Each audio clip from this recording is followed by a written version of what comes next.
नमस्कार बच्चों। आज हम क्लास 12th का ये फंक्शन है एफ ओ जी और जी ओ एफ ज्ञात करना है नहीं। ये लेसन आपका पहला है रिलेशन फंक्शन। तो इसमें आपको क्या ज्ञात करने होते हैं, एफ ओ जी और जी ओ एफ। तो ये किस तरीके से करते हैं आप पहले थोड़ा ये समझ लें। जैसे कि कोई फंक्शन दे रखा है एफ एक्स इक्वल, मान लीजिए एक्स स्क्वायर प्लस 5 है नहीं। तो हम इसमें क्या करते हैं, जैसे x की वैल्यू आपको अगर 1 रखनी है तो x के प्लेस पर ही सभी जगह रखेंगे 1। तो ये इस तरीके से आपका सॉल्व होगा 1 + 5 = 6 है नहीं। अब चाहे g होता, जी एक्स होता, मान लीजिए ये x³ - 1, तो हम यहाँ पर भी अगर x की वैल्यू रखते तो वो मेथड तो वही रहता, यानी x के प्लेस पर ही रखी जाती। तो 1 - 1 क्या होगा, 0। तो अब इस तरीके से हमें और क्वेश्चन अगर करने हों, जैसे ये मान लीजिए हमने पहला क्वेश्चन लिया F X equals to 2x² और G X equals to sine X. तो एफ ओ जी और जी ओ एफ ज्ञात करो। कई बार ये भी पूछ लेते हैं कि ये दिखाइए कि एफ ओ जी बराबर नहीं है जी ओ एफ। तो क्या करेंगे उसमें, तो देखिए पहले मैं यहाँ नोट कर लेता हूँ। Question number 1, F X equals to 2x² और जी एक्स इक्वल है आपका साइन एक्स। ठीक, अब इसके बाद देखिए एफ ओ जी पता करना है और जी ओ एफ। तो मैं यहाँ पर एफ ओ जी लिखूँगा। एफ ओ जी का मतलब क्या होता है कि एफ ओ जी एक्स ही होता है। ठीक है, खाली एफ ओ जी लिखा हो तब भी एफ ओ जी एक्स समझें आप। अब क्या करेंगे, सबसे पहले आपको जी एक्स की वैल्यू आपको रखनी है। तो जी एक्स की वैल्यू कितनी है, साइन एक्स है। तो यहाँ पर मैंने रख दिया जी एक्स की वैल्यू कितनी रख दी आपने, साइन एक्स रख दी। ठीक है, अब हमने अभी बताया कि f में कोई भी वैल्यू यहाँ रखेंगे x के प्लेस पर तो वो x के प्लेस पर ही जाएगी। ठीक है, ये 1 कहाँ जाएगी, x के प्लेस पर गई है ना। तो ऐसे ही f के साथ क्या है, ये साइन x, तो साइन x कहाँ जाएगा, ये फंक्शन में x के प्लेस पर जाएगा। ठीक, तो ये x के प्लेस पर रखेंगे जब हम, तो साइन x का होल स्क्वायर हो जाएगा। अब देखिए ये साइन एक्स का होल स्क्वायर को हम इस तरीके से भी लिख सकते हैं, साइन स्क्वायर एक्स। ठीक है, साइन स्क्वायर एक्स या साइन एक्स का होल स्क्वायर एक ही बात है। तो ये इस तरीके से एफ ओ जी कैलकुलेट हो चुका है। अब हम करते हैं जी ओ एफ। तो देखिए जी ओ एफ को क्या, जी एफ एक्स लिख लें पहले। तो अब सबसे पहले किसकी वैल्यू रखनी है आपको, एफ एक्स की।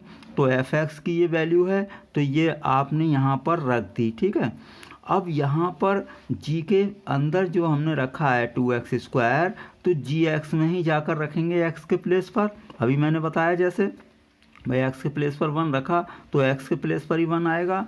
तो अब यहाँ पर ये जो पूरा है यानी कि जी एक्स के साथ जो भी है तो ये कहाँ जाएगा, जी एक्स वाला, ये जी एक्स फंक्शन में x के प्लेस पर ही रखा जाएगा।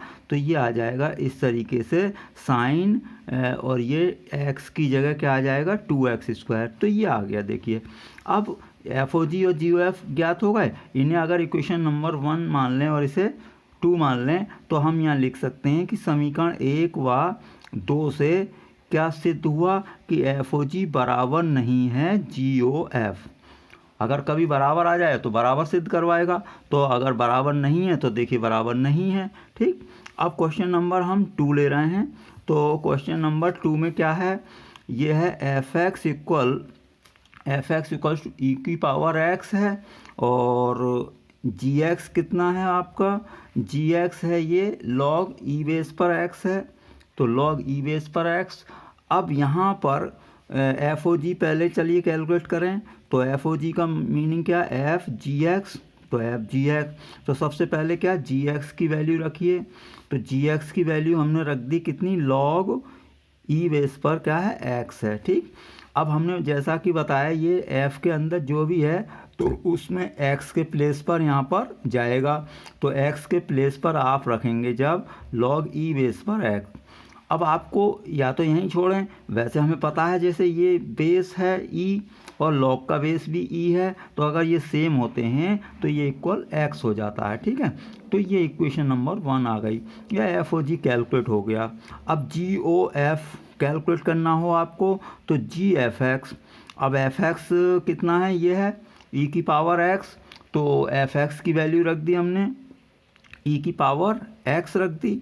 ठीक, अब क्या होगा, जैसे कि ये जी के अंदर यानी कि जी के पास लेकर चलेंगे इसे, तो ये देखिए जी के पास यहाँ पर ले जाएंगे तो इस एक्स के प्लेस पर रखेंगे आप। तो अब एक्स के प्लेस पर अगर रखेंगे तो ये ई बेस है और ई की पावर एक्स। आप जानते हैं लॉग के केस में ये पावर बाहर आती है तो ये बाहर मल्टीप्लाई में लिखी जाती है, तो ई बेस पर ई, तो आपको लॉग ई बेस पर ई की वैल्यू पता है 1 होती है, तो ये हो गई 1, तो आया आपका x। तो इक्वेशन नंबर 2। अब देखिए समीकरण 1 और 2 से क्या सिद्ध हो गया है, समीकरण 1 व 2 से एफ ओ जी इक्वल क्या है जी ओ एफ, यहाँ पर प्रूफ हो गया। अगर इक्वल नहीं होता तो नहीं प्रूफ होता। तो मैं समझता हूँ एफ ओ जी और जी ओ एफ कैलकुलेट करना आप अच्छी तरीके से समझ चुके होंगे। वीडियो देखने के लिए आपका बहुत बहुत धन्यवाद।